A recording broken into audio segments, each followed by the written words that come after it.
Os Maias, de Eça de Queiroz. Capítulo 10.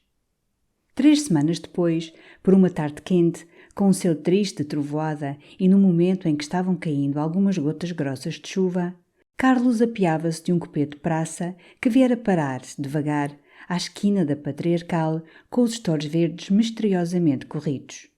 2 sujeitos que passavam sorriram-se, como se o vissem escoar-se desjeitosamente de uma portinha suspeita. E com efeito a velha traquitana de rodas amarelas acabava de ser uma alcova de amor, perfumada de verbena, durante as 2 horas que Carlos rolara dentro dela, pela estrada de Queluz, com a senhora Condessa de Govarinho.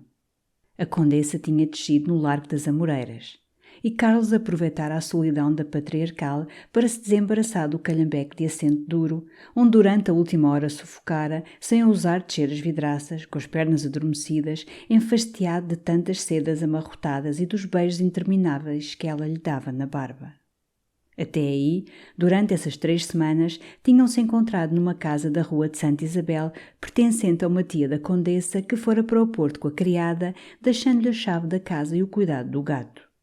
A boa Titi, uma velha pequenina chamada Miss Jones, era uma santa, uma apóstola militante da Igreja Anglicana, missionária da obra da propaganda.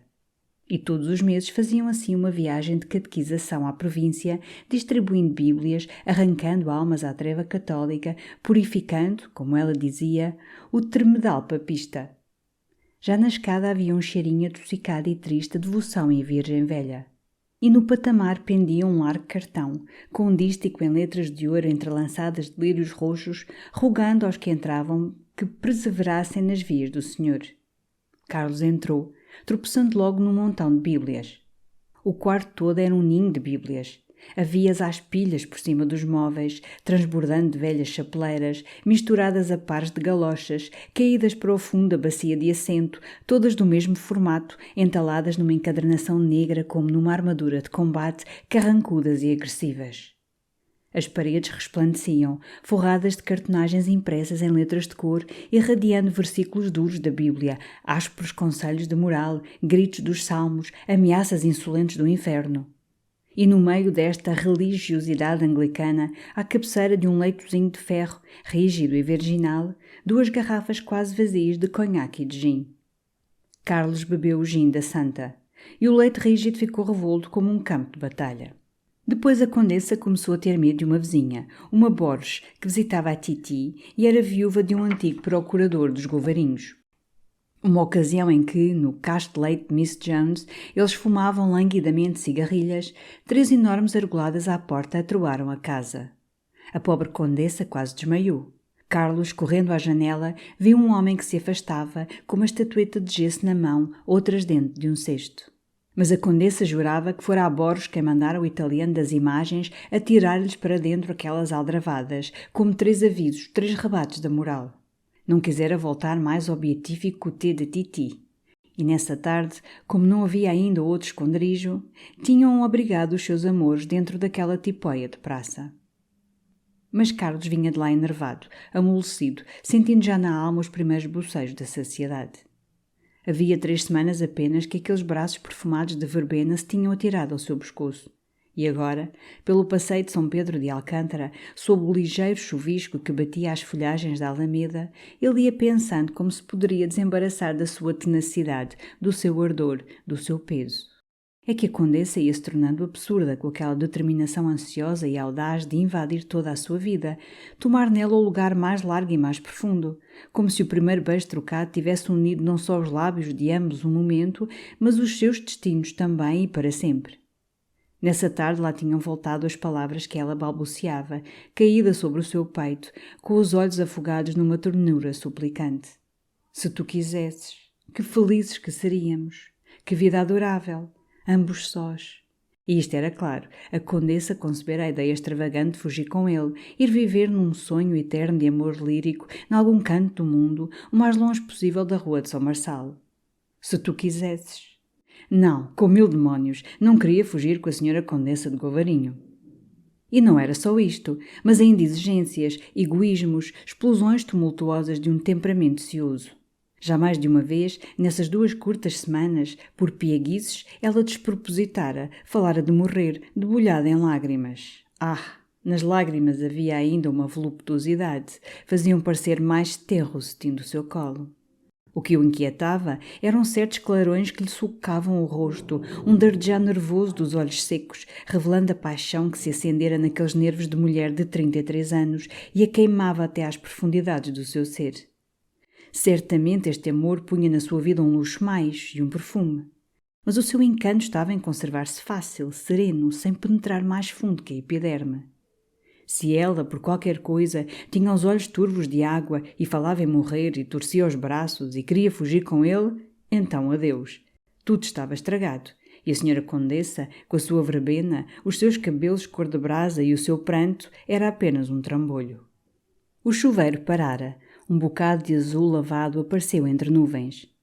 E Carlos descia à rua de São Roque, quando encontrou o Marquês, saindo de uma confeitaria, tristonho, com um embrulho na mão e o pescoço abafado num enorme cachenê de seda branca. — Que é isso? Constipação? — perguntou Carlos. — Tudo, disse o Marquês, pondo-se a caminhar ao lado dele com uma lentidão de moribundo. Deitei-me tarde.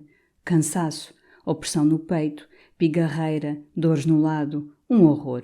Levo aqui já rebuçados. Não seja piegas, homem. Você o que precisa é arroz bife e uma garrafa de Borgonha. Não é hoje que você janta lá no ramalhete? É, até tem lá o Kraft e o Damaso. Então descemos por essa rua do Alecrim, que já não chove, depois pelo aterro fora, a passo ginástico, e em chegando lá você está curado. O pobre Marquês encolheu os ombros. Apenas sentia um menor incômodo, uma dor, um arrepio, considerava-se logo, como ele dizia, liquidado. O mundo começava a findar para ele. Dormavam-no terrores católicos, uma preocupação angustiosa da eternidade. Nesses dias fechava-se no quarto com o padre capelão, com quem às vezes, todavia, terminava por jogar as damas. Em todo o caso, disse ele, tirando cautelosamente o chapéu ao passar pela porta aberta da Igreja dos Mártires, deixe-me você ir primeiro ao Grêmio. Quero escrever à Manueleta que não conte comigo esta noite. Depois, distraído e melancolicamente, perguntou notícias desse devasso do Ega. Esse devasso do Ega lá estava em Celurico, na quinta materna, ouvindo arrotar o padre Serafim e refugiando-se, segundo dizia, na grande arte. Andava a compor uma comédia em 5 atos que se devia chamar O Lodaçal, escrita para se vingar de Lisboa. O pior, murmurou o Marquês, depois de um silêncio e abafando-se mais no cachenê, é se eu estou assim no domingo para as corridas. O quê? Exclamou Carlos. Então as corridas são já no domingo? O Marquês foi-lhe explicando, enquanto desciam o chiado, que as corridas se tinham apressado a pedido do Clifford, o grande sportman de Córdoba, que devia trazer 2 cavalos ingleses. Era um pecado humilhante depender do Clifford. Mas enfim o Clifford era um gentleman e com os seus cavalos de raça, os seus jockeys ingleses, constituía a única feição séria do hipódromo de Belém. Sem o Clifford, aquilo era uma brincadeira de pilecas e diabas. Você não conhece o Clifford? Belo rapaz, um pouco poseur, mas oiro de lei. Tinham entrado no pátio do Grêmio, o Marquês estendeu o braço a Carlos. Veja este pulso. O pulso está excelente. Vá você dar lá esse golpe à Manuela, que eu fico aqui à espera. No domingo, pois, daí a 5 dias, eram as corridas. E ela estaria lá. Ele ia conhecê-la, enfim. Durante essas 3 últimas semanas vira 2 vezes. Uma ocasião, estando a conversar com o Taveira à porta do Hotel Central, ela chegara a uma das varandas, de chapéu, calçando uma grande luva preta. De outra vez, havia dias, por uma tarde de chuva, ela viera parar à porta do Mourão, ao chiado, num cupê da companhia, e ficara esperando enquanto o trintanário levava dentro à loja um embrulho que tinha a forma de um cofre apertado com uma fita vermelha. De ambas as vezes ela vira-o, demorara os olhos nele um momento. E parecerá a Carlos que o último olhar se prolongara mais, como abandonando-se, umedecendo-se numa leve doçura ao pousar no seu. Era talvez uma ilusão, mas isto decidiu, na sua impaciência, a realizar a antiga ideia, ainda que desagradável, de ser apresentado pelo Damaso ao Castro Gomes. O pobre Damaso, ao princípio, diante desta exigência, ficou perturbado. E com um ar de cão que defende o seu osso, lembra logo a Carlos o deplorável comportamento do Castro Gomes, que não viera, como lhe o anunciara, havia 3 semanas, deixar o seu cartão ao ramalhete.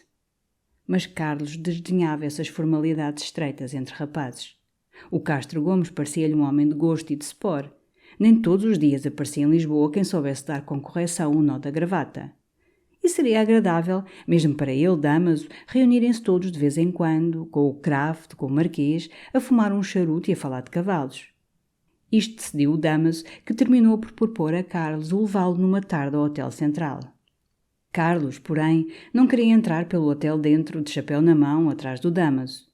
Resolveram então esperar pelas corridas, onde os Castro Gomes tencionavam ir. Aí, no recinto da pesagem, disse o Damaso, a apresentação é mais chique. É mesmo podre de chique. Deus queira com efeito que não chova no domingo, murmurou Carlos quando o Marquês desceu, mais tristonho, mais abafado no seu cachené. Foram seguindo pelo meio da rua em direção ao Ferregial. Adiante do Grêmio, encostado ao passeio, estava um cupê da companhia com um trintanário de luvas brancas esperando junto ao portal. Carlos olhou, casualmente, e viu, debruçada à portinhola, um rosto de criança de uma brancura adorável, sorrindo-lhe, com um belo sorriso que lhe punha duas covinhas na face. Reconheceu-a logo. Era Rosa Eclair. E ela não se contentou em sorrir, com o seu doce olhar azul fugindo todo para ele. Deitou a mãozinha de fora, atirou-lhe um grande adeus. No fundo do cupê, forrado de negro, destacava um perfil claro de estátua, um tom ondeado de cabelo loiro. Carlos tirou profundamente o chapéu, tão perturbado que os seus passos hesitaram. Ela abaixou a cabeça de leve. Alguma coisa de luminoso, um confuso rubor de emoção espalhou-se-lhe no rosto. E fugitivamente foi como se, da mãe e da filha, ao mesmo tempo, viesse para ele uma suave e quente emanação de simpatia. «Caramba, aquilo pertence-lhe?» perguntou o Marquês, que notara a impressão de Madame Gomes. Carlos corou. «Não, é uma senhora brasileira a quem eu curei aquela pequerrucha.» «Irra, que gratidão!» rosnou o outro de dentro das dobras do seu cachené. Caminhando em silêncio pelo Ferregial, Carlos revolvia uma ideia que lhe viera de repente ao receber aquele doce olhar. Por que é que Damaso não levaria uma manhã o Castro Gomes aos Olivais a ver as coleções do Kraft? Ele estaria lá, abria-se uma garrafa de champanhe, discutiam bric-à-brac. Depois, muito naturalmente, ele convidava Castro Gomes a almoçar no Ramalhete para lhe mostrar o grande Rubens e as suas velhas colchas da Índia. E assim, já antes das corridas, existiria entre eles uma camaradagem, talvez um tratamento de você. No aterro, temendo o ar do rio, o Marquês quis tomar uma tipóia. E até ao Ramalhete continuaram calados. O Marquês, outra vez inquieto, apalpava a garganta. Carlos discutia complicadamente consigo aquela lenta inclinação de cabeça, o olhar vivo, o vivo rubor fugitivo. Ela até aí não o conhecia, talvez. Mas, depois de atirar o seu grande adeus, Rosa, ainda sorrindo, voltara-se para a mãe, a dizer-lhe de certo que aquele era o médico que a curara, a ela e à boneca. E então a linda cor que lhe enternecera o rosto tomava uma significação mais profunda. Era como uma surpresa feliz, um eleio casto, ao saber que o homem, que ela notara já de algum modo, tinha penetrado na sua intimidade, beijara a sua filha, se tinha mesmo sentado à beira do seu leito. Depois ia refazendo o plano da visita aos Olivais, mais largo agora, mais brilhante. Porque não iria ela também ver as curiosidades do Kraft? Que tarde encantadora, que festa, que lindo idílio! O Kraft arranjava um lanche delicado no seu velho serviço de Wedgwood. Ele ficava à mesa junto dela, depois iam ver o jardim já em flor, ou tomavam chá no pavilhão chinês forrado de esteiras. Mas o que mais lhe apetecia era percorrer com ela as duas salas de Kraft, parando ambos diante de uma bela faiança ou de um móvel raro e sentindo, através da concordância dos seus gostos, subir, como um perfume, a simpatia dos seus corações. Nunca a vira tão formosa como nessa tarde, dentro do cupê forrado de escuro, onde brilhava mais puramente a brancura do seu perfil. Sobre o regaço do vestido negro pousava o tom claro das suas luvas, e no chapéu frisava-se a ponta de uma pena cor de neve. A tipóia parara ao portão do Ramalhete. Estavam agora entre as silenciosas tapeçarias da antecâmara. «Como é que ela conhece o Cruz?» perguntou de repente o Marquês, com um tom desconfiado, desembaraçando do cachené. Carlos olhou para ele como mal acordado. «Ela quem? Aquela senhora? Como conhece o Cruz?» «Homem, sim, tem você razão. Aquela era a casa do Cruz. A carruagem estava parada à porta do Cruz. Talvez alguém que mora no outro andar. Não mora ninguém, disse o Marquês, dando um passo para o corredor. Em todo o caso, é um mulherão. Carlos achou a palavra odiosa. Do corredor ouvia-se já no escritório de Afonso, através da porta aberta, a voz petulante do Damas falando alto de handicap e de deadbeat. E foram-no encontrar discursando sobre as corridas, com convicção, com autoridade, como membro do Jockey Club. Afonso, na sua velha poltrona, escutava-o cortês e risonho, com o reverendo Bonifácio no colo. Ao canto do sofá, Kraft folheava um livro. E o Damas apelou logo para o Marquês. Não era verdade, como ele estivera dizendo ao Sr. Afonso da Maia, que iam ser as melhores corridas que se tinham feito em Lisboa? Só para o Grande Prémio Nacional de 600.000 réis havia 8 cavalos inscritos. E, além disso, o Clifford trazia a Mist. Ah, é verdade, ó Marquês, é necessário que você apareça sexta-feira à noite no Jockey Club para acabarmos o handicap. O Marquês arrastara uma cadeira para o pé do Afonso para lhe fazer a confidência dos seus achaques. Mas como Damas se metia entre eles, falando ainda da Mist, decidindo que a Mist era chique, querendo apostar 5 libras pela Mist contra o campo, o Marquês terminou por se voltar, enfastiado, dizendo que o Sr. Damasozinho se estava a dar ares patuscos. Apostar pela Mist. Todo o patriota devia apostar pelos cavalos do Visconde de Dark, que era o único criador português. Pois não é verdade, Sr. Afonso da Maia? O velho sorriu, amaciando o seu gato. O verdadeiro patriotismo, talvez, disse ele, seria, em lugar das corridas, fazer uma boa tourada. Damas levou as mãos à cabeça. Uma tourada? Então o Sr. Afonso da Maia preferia touros a corridas de cavalos? O Sr. Afonso da Maia, um inglês! Um simples beirão, Sr. Salcede, um simples beirão e que faz gosto nisso. Se habitei a Inglaterra é que o meu pai, que era então, me pôs fora do meu país. Pois é verdade, tenho esse fraco português, prefiro touros. Cada raça possui o seu sport próprio e o nosso é o touro. O touro como de sol, ar de dia santo, água fresca e foguetes.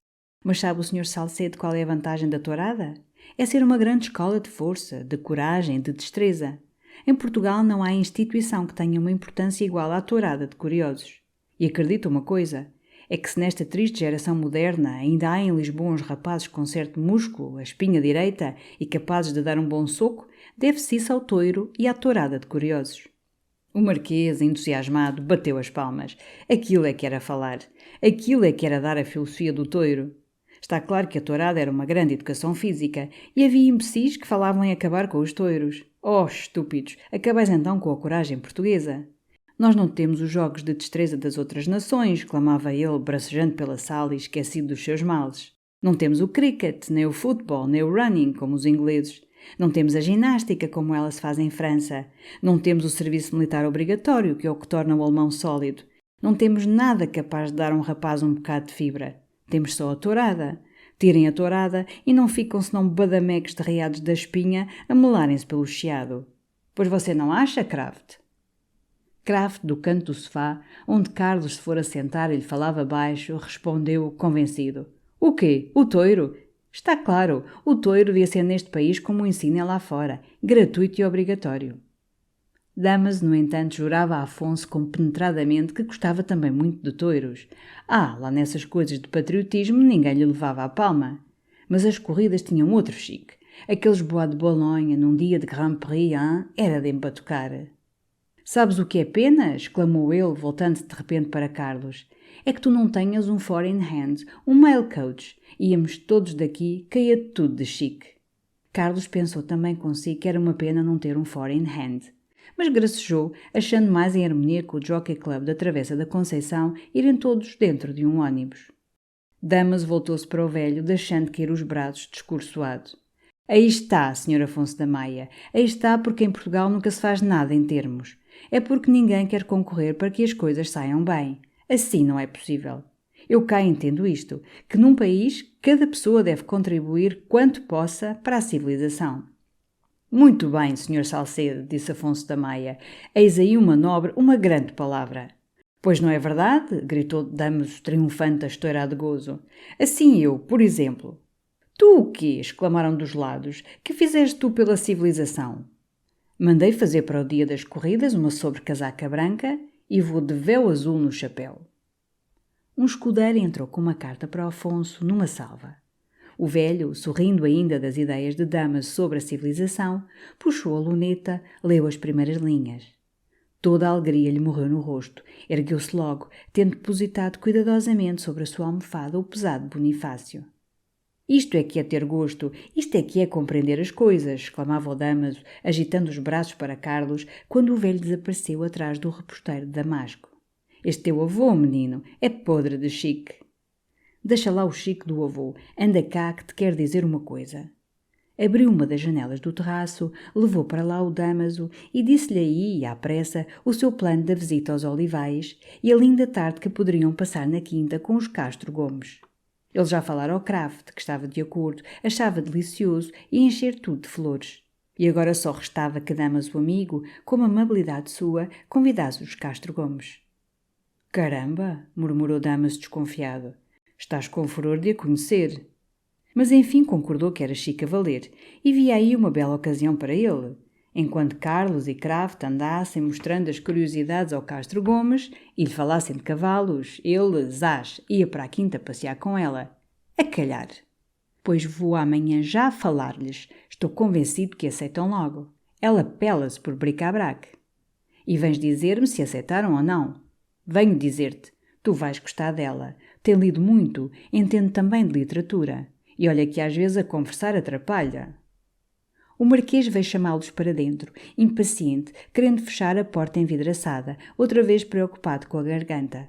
E desejava, antes de jantar, ir ao quarto de Carlos gargarejar com água e sal.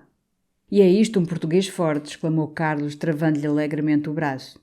Eu sou piegas na garganta, replicou logo o Marquês, desprendendo-se dele e olhando com ferocidade.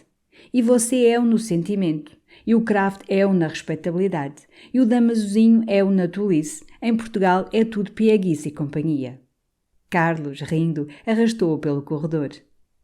E de repente, ao entrarem na antecâmara, deram com Afonso falando a uma mulher carregada de luto que lhe beijava a mão, meio de joelhos, sufocada de lágrimas. E ao lado outra mulher, com os olhos turvos de água também, embalava dentro do chalo uma criancinha que parecia doente e gemia. Carlos parara embaraçado. O Marquês instintivamente levou a mão à algibeira. Mas o velho, assim surpreendido na sua caridade, foi logo empurrando as duas mulheres para a escada. Elas desciam encolhidas, abençoando num murmúrio de soluços. E ele, voltando-se para Carlos, quase se desculpou numa voz que ainda tremia. Sempre estes peditórios, caso bem triste todavia. E o que é pior é que por mais que se dê, nunca se dá bastante. Mundo muito mal feito, Sr. Afonso da Maia, respondeu o Marquês comovido.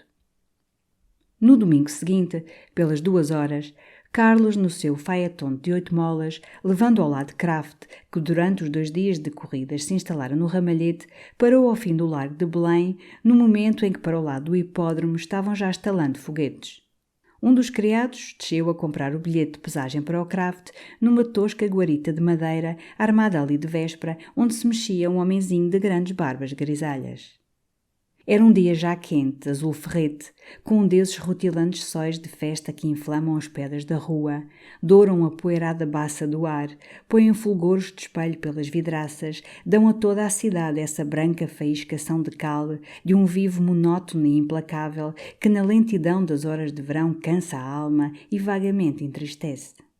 No largo dos Jerónimos, silencioso e a escaldar na luz, um ônibus esperava, desatrelado, junto ao portal da igreja. Um trabalhador com o filho ao colo e a mulher ao lado no seu chale de ramagens andava ali, pasmando para a estrada, pasmando para o rio, a gozar ociosamente o seu domingo. Um garoto ia apregoando desconsoladamente programas das corridas que ninguém comprava. A mulher da água fresca, sem fregueses, sentara-se com a sua bilha à sombra a catar um pequeno. 4 pesados municipais a cavalo patrulhavam ao passo aquela solidão. E à distância, sem cessar, o estalar alegre de foguetes morria no ar quente. No entanto, o trintanário continuava debruçado na guarita, sem poder arranjar lá dentro o troco de 1 libra. Foi necessário Kraft saltar da almofada, ir lá parlamentar, enquanto Carlos, impaciente, raspando com o chicote as ancas das éguas, luzidias como um cetim castanho, riscava no largo uma volta brusca e nervosa. Desde o ramalhete viera assim governando, irritadamente, sem descerrar os lábios. é que toda a visita aos Olivais fora desconsoladora. O Damaso tinha desaparecido sem mandar a resposta dos Castro Gomes. Ele, por orgulho, não procurara o Damaso. Os dias tinham passado, vazios. Não se realizara o alegre idílio dos Olivais. Ainda não conhecia Madame Gomes. Não a tornara a ver. Não a esperava nas corridas. E aquele domingo de festa, o grande sol, a gente pelas ruas, vestida de casemiras e de sedas de missa, enchiam-no de melancolia e de mal-estar. Uma caleche de praça passou, com 2 sujeitos de flores ao peito, acabando de calçar as luvas. Depois um dog-cart, governado por um homem gordo, de lunetas pretas, quase foi esbarrar contra o arco. Enfim, Kraft voltou com o seu bilhete, tendo sido descomposto pelo homem de barbas proféticas. Para além do arco, a poeira sufocava. Pelas janelas havia senhoras debruçadas, olhando por debaixo de sombrinhas. Outros municipais, a cavalo, atravancavam a rua.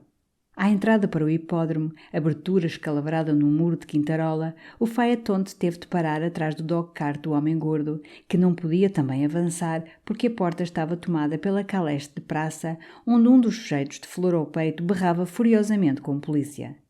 Queria que se fosse chamar o Sr. Saavedra. O Sr. Saavedra, que era do Jockey Club, tinha-lhe dito que ele podia entrar sem pagar a carruagem. Ainda lhe o dissera na véspera, na botica do Azevedo. Queria que se fosse chamar o Sr. Saavedra. O polícia bracejava enfiado. E o cavalheiro, tirando as luvas, ia abrir a portinhola, esmurrar o homem, quando, trotando na sua grande orça, um municipal de punho alçado correu, gritou, injuriou o cavalheiro gordo, fez rodar para fora a caleche. Outro municipal intrometeu-se, brutalmente. 2 senhoras, agarrando os vestidos, fugiram para um portal espavoridas. E através do rebuliço, da poeira, sentia-se adiante, melancolicamente, um realeixo tocando a traviata. O faetonte entrou, atrás do dog-cart, onde o homem gordo, a estourar de fúria, voltava ainda para trás a face escarlate, jurando dar parte do municipal. Tudo isto está arranjado com decência, murmurou Kraft. Diante deles o hipódromo elevava suavemente em colina, parecendo, depois da poeirada quente da calçada e das cruas reverberações da cala, mais fresco, mais vasto, com a sua relva já um pouco crestada pelo sol de junho e uma ou outra papoula vermelhejando aqui e além. Uma aragem larga e repousante chegava vagarosamente do rio. No centro, como perdido num largo espaço verde, negrejava, no brilho do sol, uma gota apertada de gente, com algumas carruagens pelo meio, de onde sobressaíam tons claros de sombrinhas, o faiscar de um vidro de lanterna ou um casaco branco de cocheiro. Para além, dos 2 lados da tribuna real forrada de um beiatão vermelho de mesa de repartição, erguiam-se as 2 tribunas públicas com o feitio de traves mal pregadas como palanques de arraial. A da esquerda, vazia, por pintar, mostrava à luz as fendas do tabuado. Na da direita, besuntada por fora de azul claro, havia uma fila de senhoras quase todas de escuro encostadas ao rebordo, outras espalhadas pelos primeiros degraus. E o resto das bancadas permanecia deserto e desconsolado, de um tom alvadio de madeira que abafava as cores alegres dos raros vestidos de verão. Por vezes a brisa lenta agitava no alto dos 2 mastros o azul das bandeirolas. Um grande silêncio caía do céu faiscante. Em volta do recinto da tribuna, fechado por um tapume de madeira, havia mais soldados de infantaria, com as baionetas lampejando ao sol. E no homem triste que estava à entrada, recebendo os bilhetes, metido dentro de um enorme colete branco, reteso de goma, e que lhe chegava até aos joelhos, Carlos reconheceu o servente do seu laboratório. Apenas tinham dado alguns passos, encontraram Taveira à porta do bufete, onde se estivera reconfortando com uma cerveja. Tinha um molho de cravos amarelos ao peito, polainas brancas, e queria animar as corridas. Já vira a Mist, a égua do Clifford, e decidira apostar pela Mist. Que cabeça de animal, meninos, que finura de pernas! Palavra que me entusiasmou. Isto está decidido. Um dia não sou dias, é necessário animar isto. Aposto 3.000 réis. Quer você, Kraft? Pois sim, talvez, depois. Vamos primeiro ver o aspecto geral. No recinto em declive, entre a tribuna e a pista, havia só homens, a gente do grêmio, das secretarias e da casa havanesa. A maior parte à vontade, com jaquetões claros e de chapéu de coco, pareciam embaraçados e quase arrependidos do seu chique. Falava-se baixo, com passos lentos pela relva, entre leves fumaradas de cigarro. Aqui além, um cavalheiro, parado, de mãos atrás das costas, pasmava languidamente para as senhoras. Ao lado de Carlos, 2 brasileiros queixavam-se do preço dos bilhetes, achando aquilo uma sensaboria de rachar. De fronte a pista estava deserta, com a relva pisada, guardada por soldados. E junto à corda, do outro lado, apinhava-se uma gote de gente, com as carruagens pelo meio, sem um rumor, numa pasmaceira tristonha, sob o peso do sol de junho. Um rapazote, com uma voz dolente, apregoava a água fresca. Lá ao fundo o largo Tejo faiscava, todo azul, tão azul como o céu, numa pulverização fina de luz. O Visconde de Dark, com o seu ar plácido de gentleman loiro que começa a engordar, veio apertar a mão a Carlos e a Kraft. E mal eles lhe falaram dos seus cavalos, Rabino, o favorito, e o outro potro, encolheu os ombros, cerrou os olhos, como um homem que se sacrifica. Então, que diabo, os rapazes tinham querido, mas ele, realmente, não podia apresentar um cavalo decente, com as suas cores, senão daí a 4 anos. De resto, não apurava cavalos para aquela melancolia de Belém, não imaginassem os amigos que ele era tão patriota. O seu fim era ir à Espanha, bater os cavalos de caudilho. Enfim, vamos a ver. Dê você calume, isto está um horror. E depois, que diabo, para corridas é necessário cocotes e champanhe. Com esta gente séria e água fresca, não vai. Nesse momento, um dos comissários das corridas, um rapagão sem barba, vermelho como uma papoula, a pingar de suor sob o chapéu branco deitado para a nuca, veio arrebatar o Dark, que era muito preciso lá na pesagem para uma duvidazinha. Eu sou o dicionário, dizia o Dark, tornando a encolher os ombros resignadamente. De vez em quando vem um destes senhores do Jockey Club e folheia-me. Veja você, Maia, em que estado eu fico depois das corridas. Há de ser necessário encadernar-me de novo. E lá foi, rindo da sua pilhéria, empurrado para diante pelo comissário, que lhe dava palmadas familiares nas costas e lhe chamava Capita. Vamos nós ver as mulheres, disse Carlos. Seguiram devagar ao comprido da tribuna. Debruçadas no rebordo, numa fila muda, olhando vagamente, como de uma janela em dia de procissão, estavam ali todas as senhoras que vêm no high life dos jornais, as dos camarotes de São Carlos, as das terças-feiras dos Govarinhos. A maior parte tinha vestidos sérios de missa. Aqui e além, um desses grandes chapéus emplumados à Gainsborough, que então se começavam a usar, carregava de uma sombra maior o tom trigueiro de uma carinha miúda. E na luz franca da tarde, no grande ar da colina descoberta, as peles apareciam murchas, castas, moles, com um baço de pó de arroz. Carlos cumprimentou as 2 irmãs do Taveira, magrinhas, loirinhas, ambas corretamente vestidas de xadrezinho. Depois a viscondessa de Alvim, nédia e branca, com o corpete negro reluzente de vidrilhos, tendo ao lado a sua terna e inseparável, a Joaninha Vilar, cada vez mais cheia, com um quebranto cada vez mais doce nos olhos pestanudos. Adiante eram os pedrosos, as banqueiras, de cores claras, interessantes pelas corridas, uma de programa na mão, a outra de pé e de binóculo estudando a pista.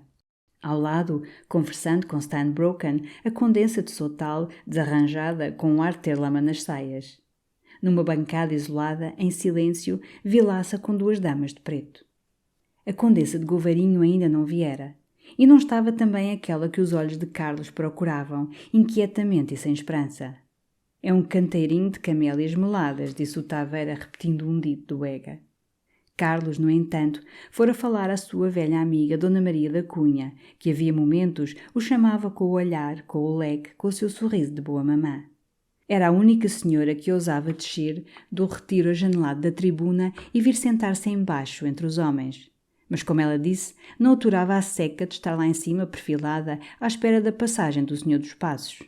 E, bela ainda sob os seus cabelos já grisalhos, só ela parecia divertir-se ali, muito à vontade, com os pés pousados na travessa de uma cadeira, o binóculo no regaço, cumprimentada a cada instante, tratando os rapazes por meninos. Tinha consigo uma parenta que apresentou a Carlos, uma senhora espanhola, que seria bonita se não fossem as olheiras negras, cavadas até ao meio da face. Apenas Carlos se sentou ao pé dela, Dona Maria perguntou-lhe logo por esse aventureiro do Ega. Esse aventureiro, disse Carlos, estava em Celurico, compondo uma comédia para se vingar de Lisboa chamada O Lodaçal. Entrou Coan? Perguntou ela rindo. Entramos todos, senhora Dona Maria. Todos nós somos Lodaçal. Nesse momento, por trás do recinto, rompia, com um tarantantã molengão de tambores e prantos, o hino da carta, a que se misturou uma voz de oficial e o bater de coronhas. E entre dourados de dragonas, El Rei apareceu na tribuna, sorrindo, de quinzena de veludo e chapéu branco. Aqui e além, raros sujeitos cumprimentaram, muito de leve. A senhora espanhola, essa, tomou o óculo do regaço de Dona Maria e, de pé, muito descansadamente, pôs-se a examinar o rei. Dona Maria achava ridícula a música, dando às corridas um ar de arraial. Além disso, que tolice, o hino como num dia de parada. E este hino, então, que é medonho, dizia Carlos. A senhora Dona Maria não sabe a definição do Ega e a sua teoria dos hinos? Maravilhosa! O Ega diz que o hino é a definição pela música do caráter de um povo. Tal é o compasso do hino nacional, diz ele, tal é o movimento moral da nação. Agora veja a senhora Dona Maria os diferentes hinos, segundo o Ega. A Marselhesa avança com uma espada nua.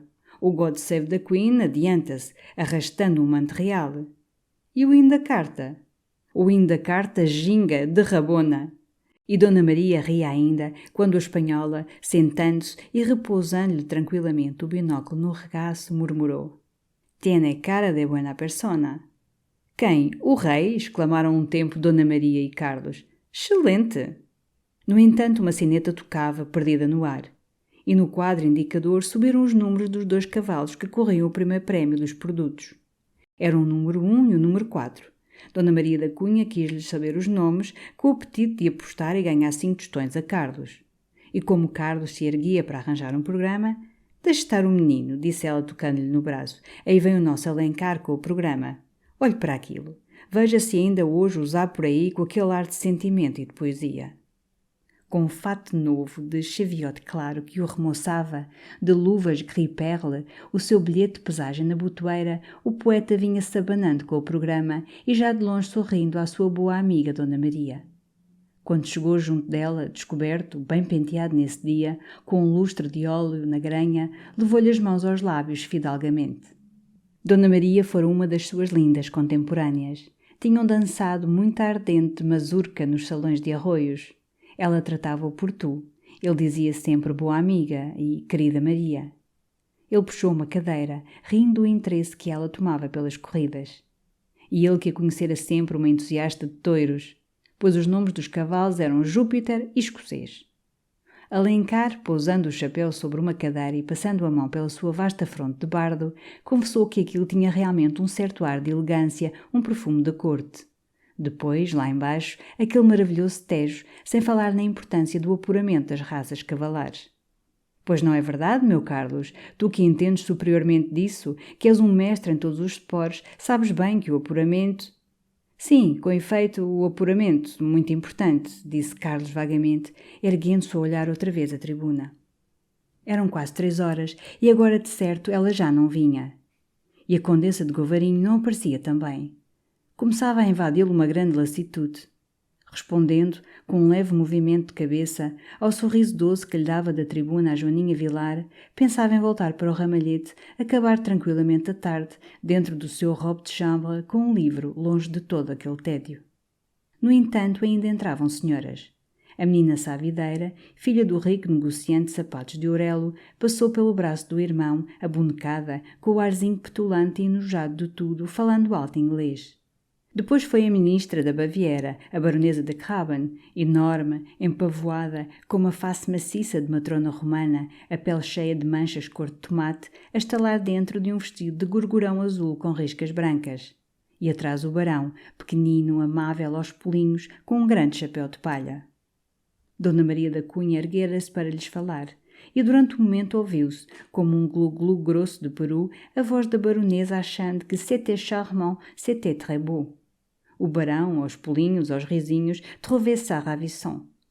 E o Alencar, diante daqueles estrangeiros que o não tinham soldado, apurava a sua atitude de grande homem nacional, retorcendo a ponta dos bigodes, alçando mais a fronte nua. Quando eles seguiram para a tribuna e a boa Dona Maria se tornou a sentar, o poeta, indignado, declarou que abominava alemães. O ar de sobranceria com que aquela ministra, com feitio de barrica, deixando sair o sebo por todas as costuras do vestido, olhara a ele. ora a insolente baleia. Dona Maria sorria, olhando com simpatia o poeta, e voltando-se de repente para a senhora espanhola: Concha, déjame presentarte Dom Tomás de Alencar, nuestro gran poeta lírico. Nesse momento, alguns dos rapazes mais amadores, dos que traziam binóculos a tiracolo, apressaram o passo para a corda da pista. 2 cavalos passavam num galope sereno, quase juntos, sob as vergastadas estonteadas de 2 jóqueis de grandes bigodes. Uma voz erguendo-se disse que tinha ganhado o escocês. Outros afirmavam que fora Júpiter. E no silêncio que se fez, de lassidão e de desapontamento, ondeou mais viva no ar, lançada pelos flautins da banda, a valsa de Madame Angot. Alguns sujeitos tinham-se conservado de costas para a pista, fumando, olhando a tribuna, onde as senhoras continuavam debruçadas no parapeito à espera do senhor dos passos. Ao lado de Carlos, um cavalheiro resumiu as impressões, dizendo que tudo aquilo era uma intrugice. E quando Carlos se ergueu para ir procurar o Damaso, Alencar, muito animado com a espanhola, falava de Sevilha, de Malaguenhas e do coração de Espronceda. O desejo de Carlos agora era achar Damaso, saber por que falhara a visita aos olivais, e depois ir-se embora para o ramalhete, esconder aquela melancolia que o enovoava, estranha e pueril, misturada de irritabilidade, fazendo-lhe detestar as vozes que lhe falavam, o rantantã da música, até a beleza calma da tarde. Mas ao dobrar a esquina da tribuna, topou com Kraft, que o deteve, o apresentou a um rapaz loiro e forte com quem estava falando alegremente. Era o famoso Clifford, o grande sportman de Córdoba.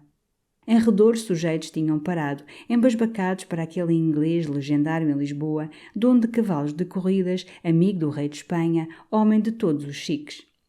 Ele, muito à vontade, um pouco poseur, com um simples veston de flanela azul como no campo, ria alto com o Kraft do tempo em que tinham estado no colégio de Reiby. Depois pareceu-lhe reconhecer Carlos, amavelmente. Não se tinham encontrado havia quase um ano, em Madrid, num jantar, em casa de Pancho Calderón? E assim era. O aperto de mão que repetiram foi mais íntimo, e Kraft quis que fossem regar aquela flor de amizade com uma garrafa de mau champanhe. Em roda crescera a pasmaceira.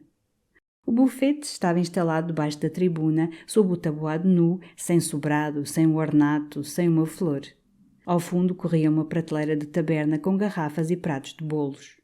E, no balcão tosco, 2 criados, tonteados e sujos, achatavam à pressa as fatias de sanduíche com as mãos úmidas da espuma da cerveja.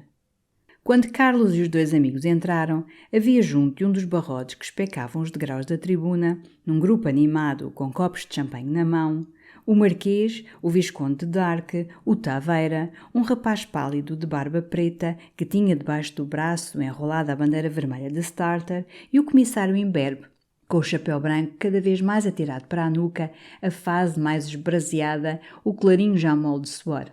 Era ele que oferecia o champanhe. E apenas viu entrar Clifford, rompeu para ele, de taça no ar, fez tremer as vigas, soltando o seu vozeirão.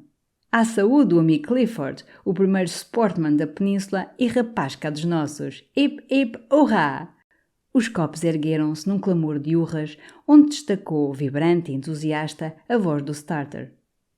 Clifford agradecia, risonho, tirando lentamente as luvas, enquanto o Marquês, puxando Carlos pelo braço para o lado, lhe apresentava rapidamente o comissário, seu primo Dom Pedro Vargas. Muito gosto em conhecer. Qual história? Eu é que fazia furor, exclamou o comissário. Cá a rapaziada do Sport deve conhecer-se toda, porque isto cá é a confraria e todo o resto é chinfra e nada. E imediatamente arrebatou o copo ao ar, borrou com um ímpeto que lhe trazia mais sangue à face. À saúde de Carlos da Maia, o primeiro elegante cá da pátria, a melhor mão de rédea, hip, hip, hurrá! Hip, hip, hip, hurrá! E foi ainda a voz do starter que deu o urra mais vibrante e mais entusiasta. Um empregado assomou à porta do bufete e chamou o senhor comissário. O Vargas atirou uma libra para o chão, abalou, gritando já de fora, com o olho aceso: Isto vai-se animando, rapazes. Caramba, é carregar no líquido. E você, ó lá de baixo, ó patrão, show Manuela, mande vir esse gelo. Está a gente aqui a tomar a bebida quente. Despache um próprio, vá você, arrebente, irra. No entanto, enquanto se desarrolhava o champanhe de Kraft, Carlos tinha convidado Clifford a jantar nessa noite no ramalhete. O outro aceitou, molhando os lábios no copo, achando excelente que se continuasse a tradição de jantarem juntos sempre que se encontravam. «Olá! O general por aqui!» exclamou Kraft. Os outros voltaram-se. Era o sequeira, com a face como um pimentão, entalado numa sobrecasaca curta que o fazia mais atarracado, de chapéu branco sobre o olho e grande chicote debaixo do braço. Aceitou um copo de champanhe e teve muito prazer em conhecer o Sr. Clifford.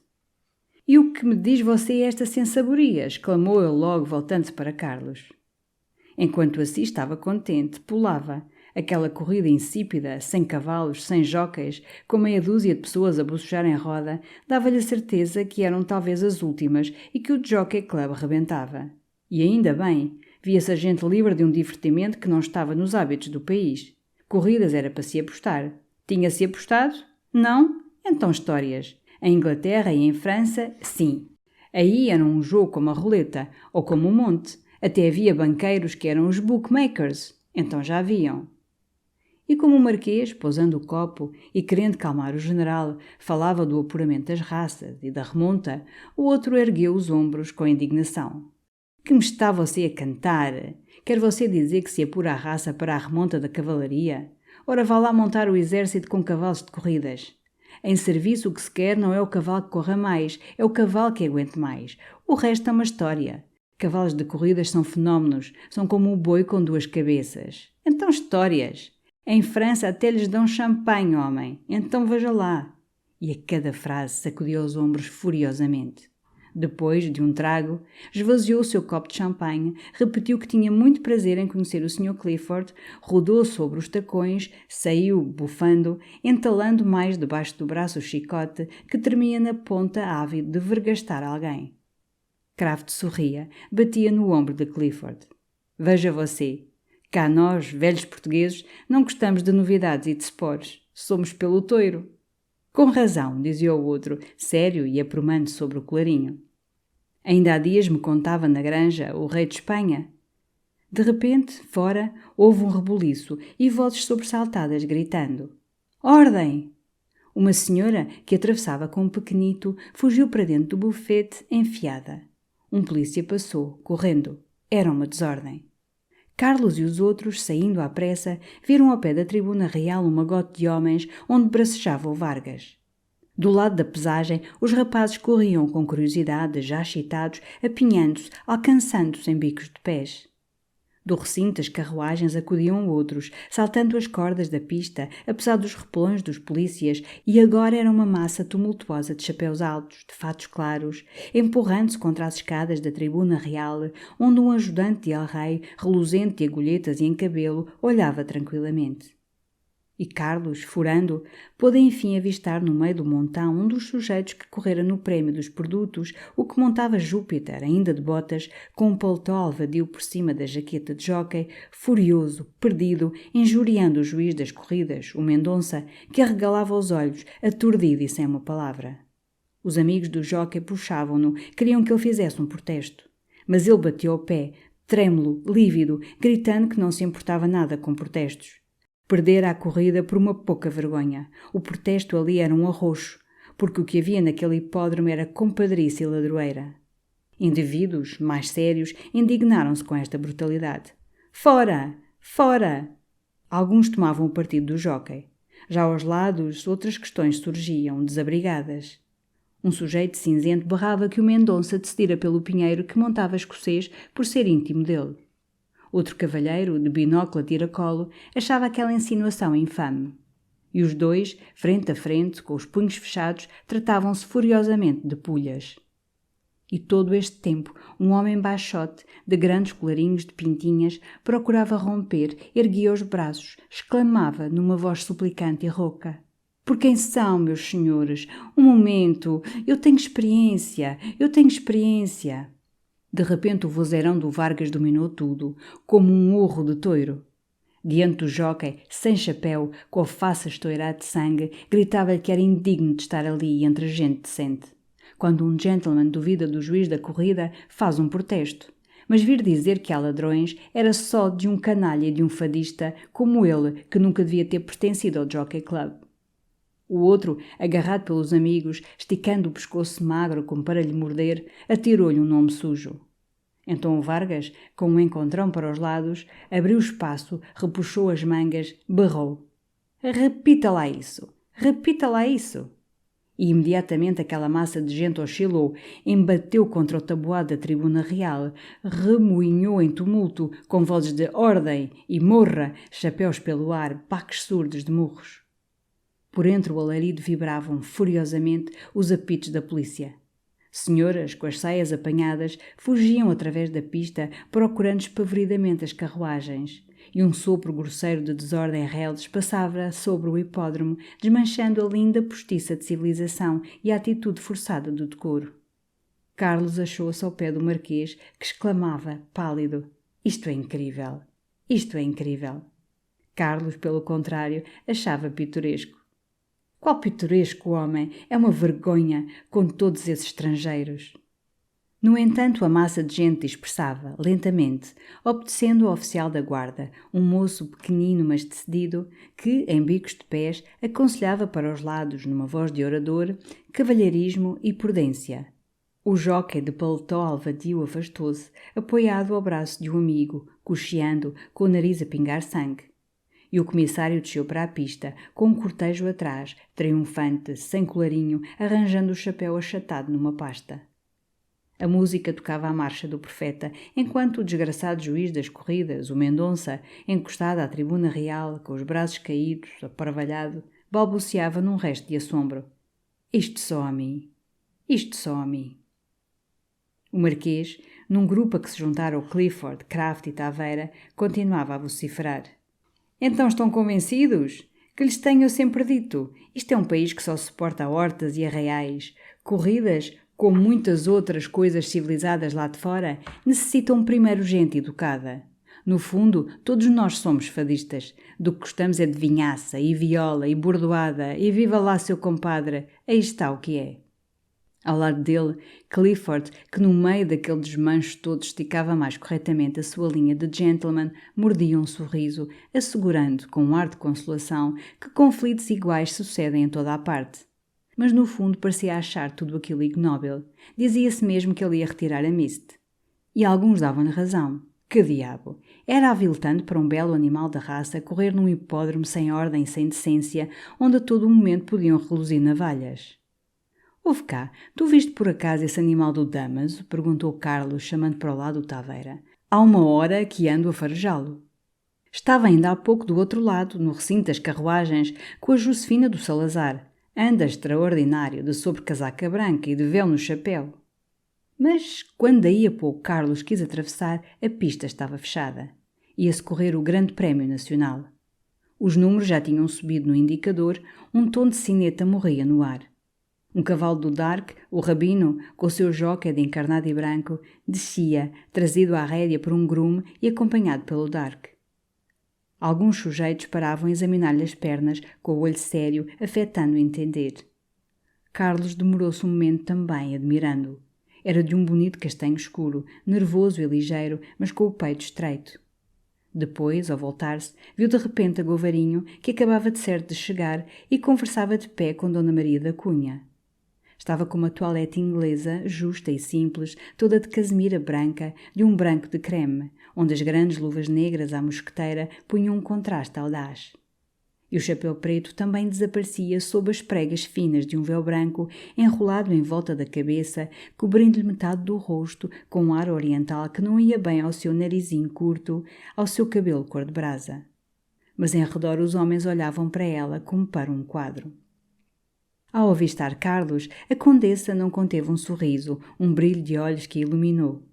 Instintivamente deu um passo para ele, e ficaram um instante isolados, falando baixo, enquanto Dona Maria os observava, sorrindo, cheia já de benevolência, pronta já a abençoá-los maternalmente. "Estive para não vir", dizia a condessa, que parecia nervosa. "O Gastão fez tão desagradável hoje. E naturalmente tenho de ir amanhã para o Porto." "Para o Porto?" "O papá quer que eu lá vá, são os anos dele. Coitado, vai-se fazendo velho, escreveu-me uma carta tão triste. Há 2 anos que me não vê." "O conde vai?" "Não." E a condessa, depois de dar um sorriso ao ministro da Baviera, que a cumprimentava de passagem aos pulinhos, acrescentou, mergulhando o olhar nos olhos de Carlos: "E quero uma coisa." "O quê?" "Que venhas também." Justamente nesse instante, Teles da Gama, de programa e lápis na mão, parou junto deles.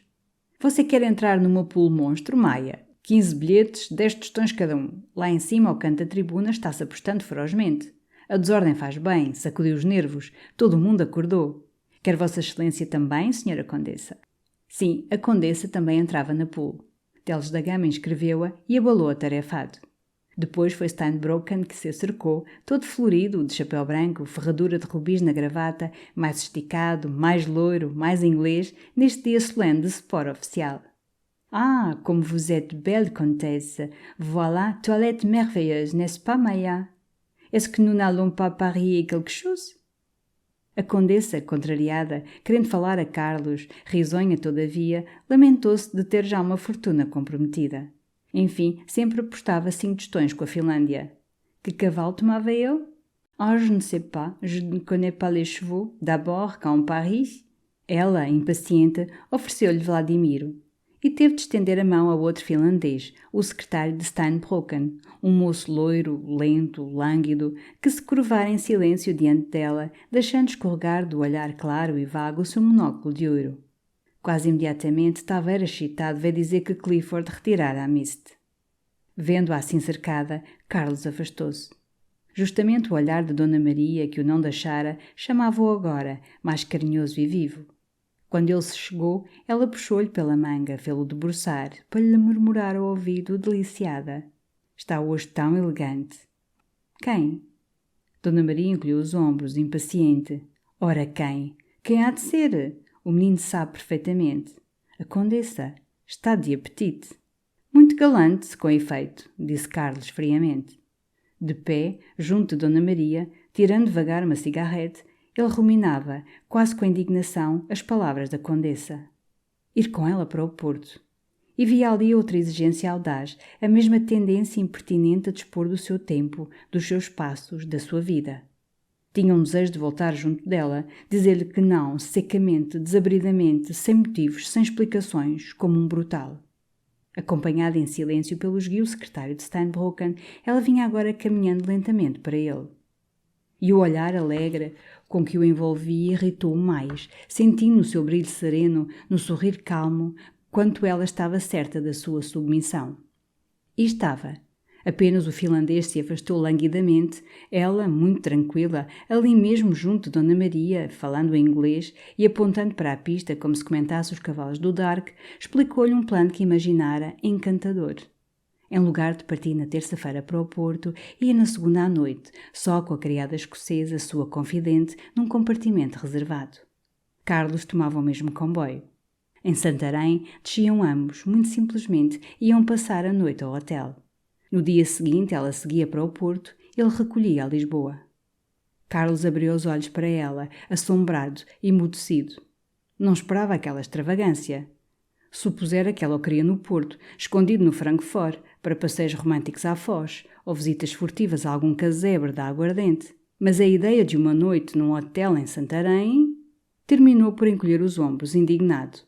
Como queria ela, numa linha de caminho de ferro em que se encontra constantemente gente conhecida, apear-se com ele na estação de Santarém, dar-lhe o braço maritalmente e enfiarem para uma estalagem. Ela, porém, pensar em todos os detalhes. Ninguém a conheceria, disfarçada num grande waterproof e com uma cabeleira postiça. "Com uma cabeleira?" "O Gastão", murmurou ela de repente. Era o conde, por trás dele, abraçando-o ternamente pela cintura. E quis logo saber a opinião do amigo Maia sobre as corridas. Bastante animação, não é verdade? E bonitas toilettes, certo ar de luxo. Enfim, não envergonhavam. E aí estava provado o que ele sempre dissera, que todos os requintes da civilização se aclimatavam bem em Portugal. O nosso solo moral, Maia, como o nosso solo físico, é um solo abençoado. A Condessa voltara para o pé de Dona Maria. E Teles da Gama, passando de novo naquela faina ruidosa em que o trazia a formação da sua pool, chamou Carlos para a tribuna para ele tirar o seu bilhete e apostar com as senhoras. Ó Govarinho, venha também daí, homem, exclamou ele. Que diabo, é necessário animar isto, é até patriótico. E o conde condescendeu por patriotismo. É bom, dizia ele, travando o braço de Carlos, fomentar os divertimentos elegantes. Já uma vez o disse na Câmara, o luxo é conservador. Em cima, a um canto, num grupo de senhoras, foram com efeito encontrar uma animação que quase fazia escândalo naquela tribuna silenciosa e à espera do Senhor dos Passos. A Viscondessa de Alvim dobrava atarefadamente os bilhetes da pulo. Uma secretariazinha da Rússia, de bonitos olhos garços, apostava desesperadamente placas de 5 tostões, estonteada, já embrulhada, rabiscando com frenesi o seu programa. A Pinheiro, a mais magra, com um vestido leve de raminhos pompadour que lhe fazia covas nas clavículas, dava opiniões pretenciosas sobre os cavalos, em inglês, enquanto o Taveira, de olhos úmidos no meio de todas aquelas saias, falava de arruinar as senhoras, de viver à custa das senhoras. E todos os homens, acotovelando-se, queriam fazer uma aposta com a Joaninha Vilar, que, de costas contra o rebordo da tribuna, gordinha e lânguida, sorrindo, com a cabeça deitada para trás, as pestanas mortas, parecia oferecer a todas aquelas mãos que se estendiam golosamente para ela o seu apetitoso peito de rola. Teles da Gama, no entanto, ia organizando a confusão alegre.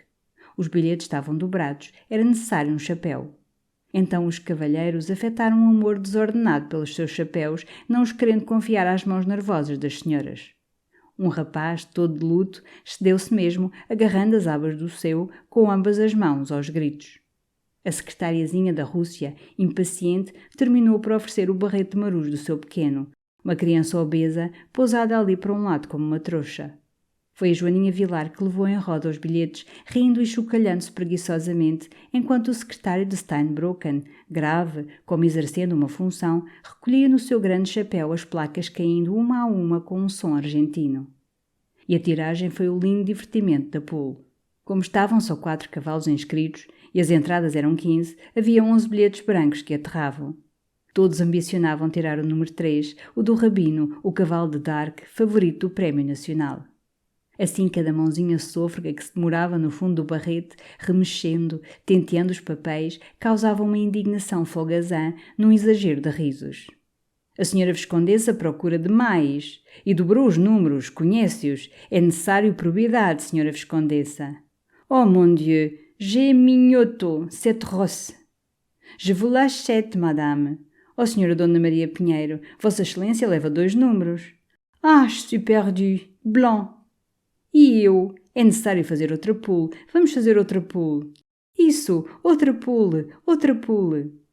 No entanto, a enorme baronesa de Craben, num degrau mais elevado, que ela ocupava só, como um trono, erguera-se com o seu bilhete na mão. Tinha tirado Rabino, e afetava-se superiormente não compreender esta fortuna, perguntava o que era Rabino. Quando o conde de Govarinho lhe explicou muito a sério a importância de Rabino, e que Rabino era quase uma glória pública, ela mostrou a dentuça, condescendeu a rosnar do fundo do papo que c'était charmant. Todo o mundo a invejava, e a vasta baleia alastrou-se de novo sobre o seu trono, abanando-se com majestade. E subitamente houve uma surpresa. Enquanto eles tiravam os bilhetes, os cavalos tinham partido, passavam juntos diante da tribuna. Todos se ergueram de binóculos na mão. O starter ainda estava na pista, com a bandeira vermelha inclinada ao chão. E as ancas dos cavalos fugiam na curva, lustrosos à luz, sob as jaquetas enfunadas dos jóqueis. Então todo o rumor de vozes caiu, e no silêncio a bela tarde pareceu alargar-se em redor, mais suave e mais calma. Através do ar sem poeira, sem a vibração dos raios fortes, tudo tomava uma nitidez delicada. Defronte da tribuna, na colina, a relva era de um loiro quente. No grupo de carruagens cintilava por vezes o vidro de uma lanterna, o metal de um arreio, ou de pé, sobre uma almofada, destacava em escuro alguma figura de chapéu alto. E pela pista verde os cavalos corriam, mais pequenos, finamente recortados na luz. Ao fundo, a cal das casas cobria-se de uma leve aguada cor-de-rosa. E o distante horizonte resplandecia, com dourados de sol, brilhos de rio vidrado, fundindo-se numa névoa luminosa, onde as colinas, nos seus tons azulados, tinham quase transparência, como feitas de uma substância preciosa. — É Rabino! — exclamou por trás de Carlos um sujeito de pé num degrau. As cores encarnadas e brancas do Dark corriam com efeito na frente. Os 2 outros cavalos iam juntos, e o último, num galope que adormecia, era Vladimiro, outro potro do Dark, baio claro, quase loiro à luz. Então, a secretária da Rússia bateu as palmas, interpelou Carlos, que justamente tirara na pula o número de Vladimiro. A ela coubera Minhoto, uma pileca melancólica do Manuel Godinho. E tinham feito sobre os 2 cavalos uma aposta complicada de luvas e de amêndoas. Já umas poucas de vezes os seus lindos olhos garços tinham procurado os de Carlos. E agora tocava-lhe no braço com o leque, gracejava, triunfava. « Ah, vous avez perdu, vous avez perdu. Mais c'est un vieux cheval de fiacre, votre Vladimiro. » Como um cavalo de fiacre?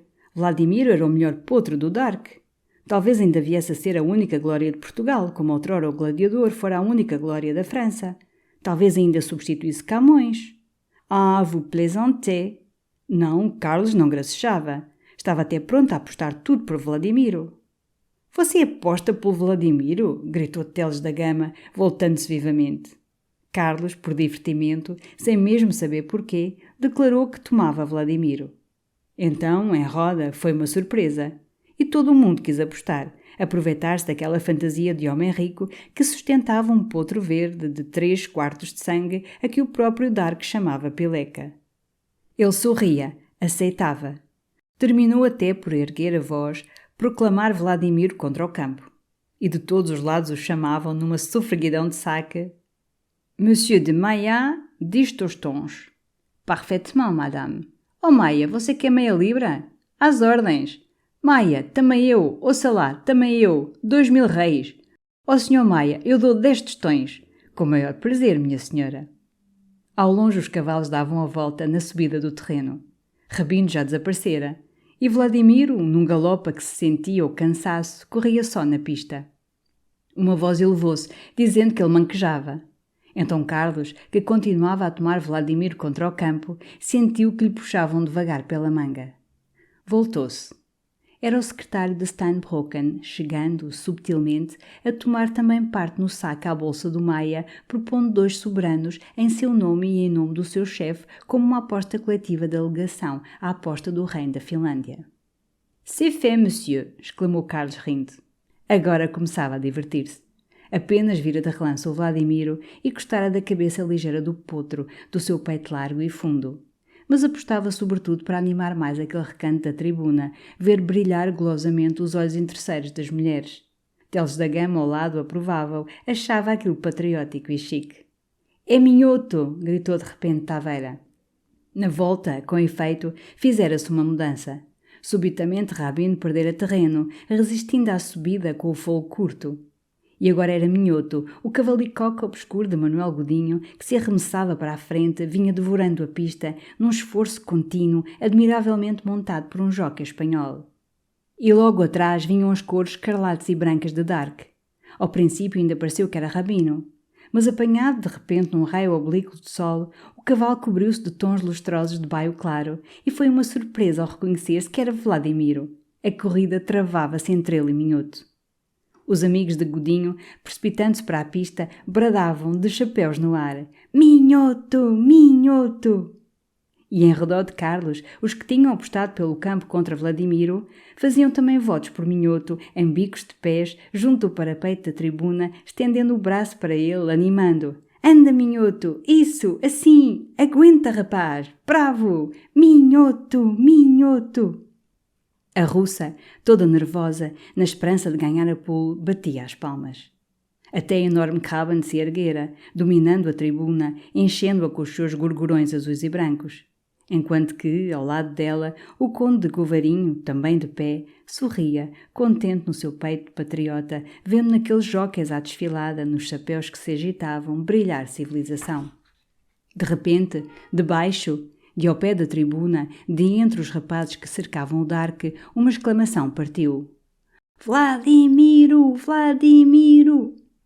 Com um arranque desesperado, o potro viera juntar-se a Minhoto, e agora chegavam furiosamente, com brilhos vivos de cores claras, os focinhos juntos, os olhos bugalhados, sob uma chuva de vergastadas. Teles da Gama, esquecido da sua aposta, todo pelo Dark, seu íntimo barrava por Vladimiro. A russa, de pé num degrau, apoiada sobre o ombro de Carlos, pálida, excitada, animava Minhoto com gritinhos, com pancadas de leque. A agitação daquele canto da tribuna estendera-se embaixo ao recinto, onde se via uma linha de homens contra a corda da pista bracejando. Do outro lado era uma fila de rostos pálidos, fixos numa curta ansiedade. Algumas senhoras tinham-se posto de pé nas carruagens. E através da colina, para ver a chegada, 2 cavalheiros, segurando com as mãos os chapéus baixos, corriam à desfilada. Vladimiro! Vladimiro! Foram de novo os gritos isolados aqui e além. Os 2 cavalos aproximavam-se com um som surdo das patas, trazendo um ar de rajada. Minhoto! Minhoto! Vladimiro! Vladimiro! Chegavam. De repente o jockey inglês de Vladimiro, todo em fogo, levantando o potro que lhe parecia fugir de entre as pernas, esticado e lustroso, fez-se levar triunfantemente o chicote e de um arremesso direto lançou-o além da meta, 2 cabeças adiante de Minhoto, todo coberto de espuma. Então em volta de Carlos foi uma desconsolação, um longo murmúrio de lassidão. Todos perdiam. Ele apanhava a pulo, ganhava as apostas, empolgava tudo. Que sorte! Que chance! Um adido italiano, tesoureiro da pool, empalideceu ao separar-se do lenço cheio de prata. E de todos os lados, mãozinhas calçadas de gris-perle ou de castanho, atiravam-lhe com ar amoado as apostas perdidas, chuva de placas que ele recolhia, rindo no chapéu. Ah, monsieur! Exclamou a vasta ministra da Baviera, furiosa. Méfiez-vous! Vous connaissez le proverbe. Heureux au jeu? Hélas, madame! Disse Carlos resignado, estendendo-lhe o chapéu. E outra vez um dedo subtil tocou-lhe no braço.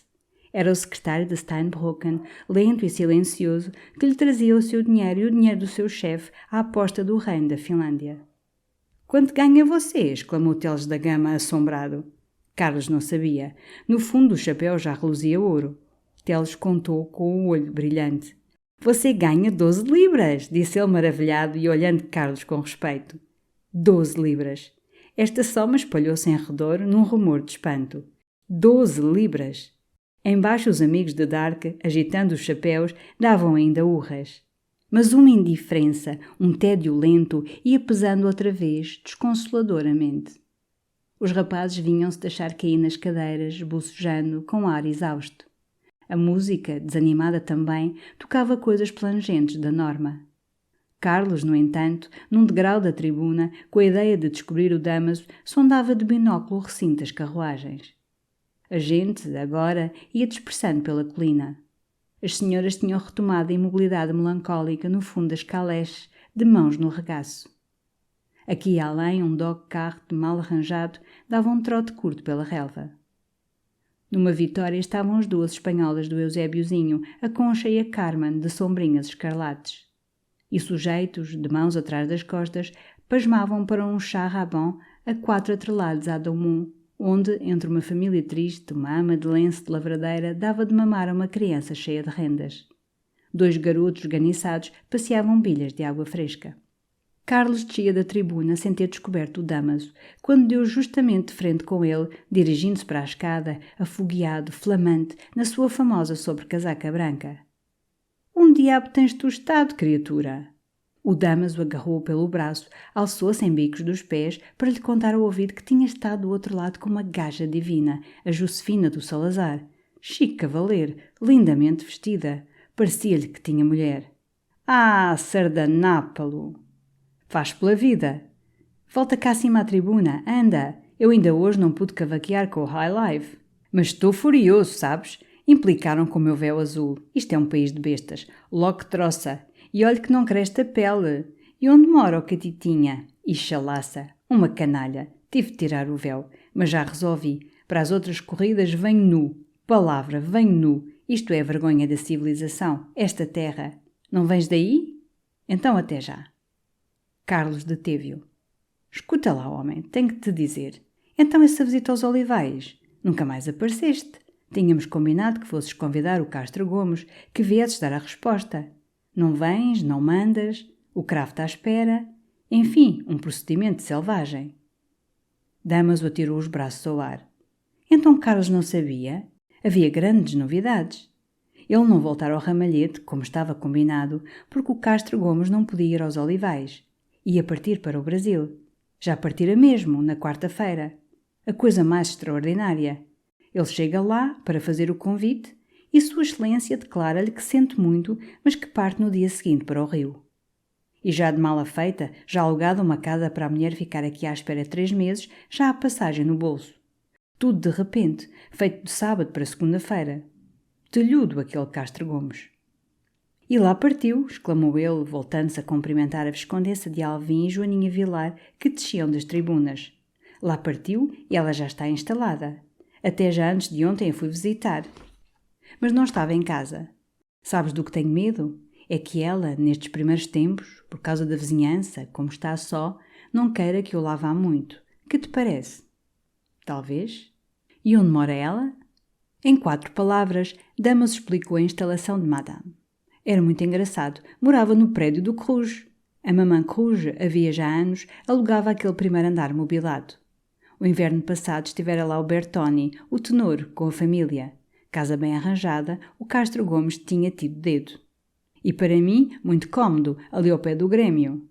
Então não voltas cá acima a cavaquear com o fumiaço? Até logo. Está aqui Chica Valera Govarinho e está a pedir homem. Goodbye.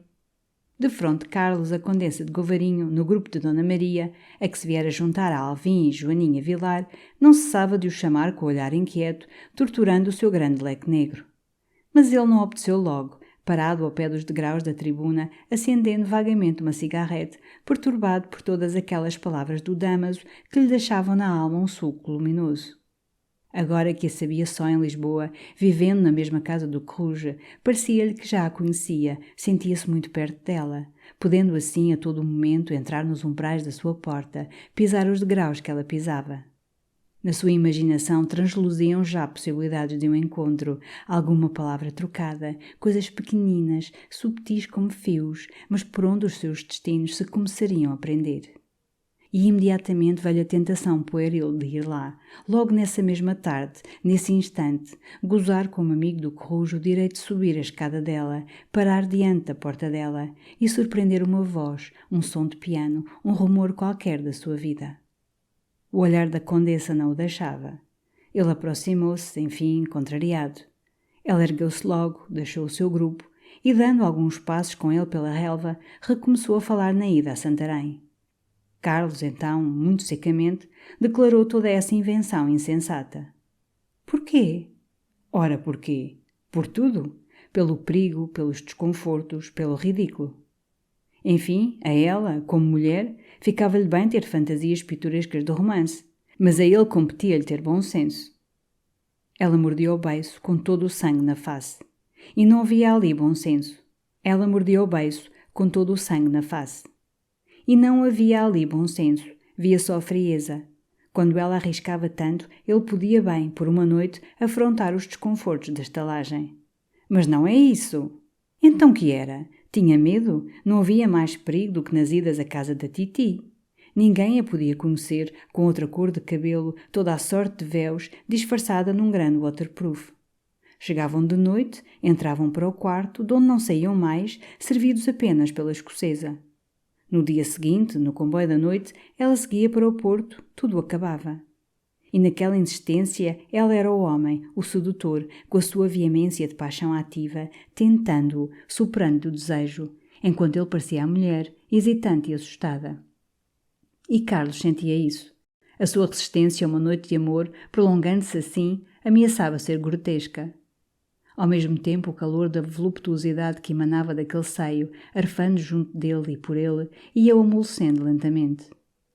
Terminou por a olhar de certo modo, e como se o desejo se lhe acendesse enfim de repente à curta chama que faiscava nas pupilas dela, negras, úmidas, ávidas, prometendo 1000 coisas, disse um pouco pálido: "Pois bem, perfeitamente. Amanhã à noite, na estação." Nesse momento, em redor, romperam exclamações de troça. Era um cavalo solitário que chegava, num galope pacato, passava a meta sem se apressar, como se descesse uma avenida do Campo Grande numa tarde de domingo. E em redor perguntava-se que corrida era aquela de um cavalo só, quando ao longe, como saindo da claridade loura do sol que descia sobre o rio, apareceu uma pobre pileca branca, empurrando-se, arquejando, num esforço doloroso, sob as chicotadas atarantadas de um jóquei de roxo e preto. Quando ela chegou, enfim, já o outro gentleman rider voltara da meta, a passo, pachorrentamente, e estava conversando com os amigos, encostada à corda da pista.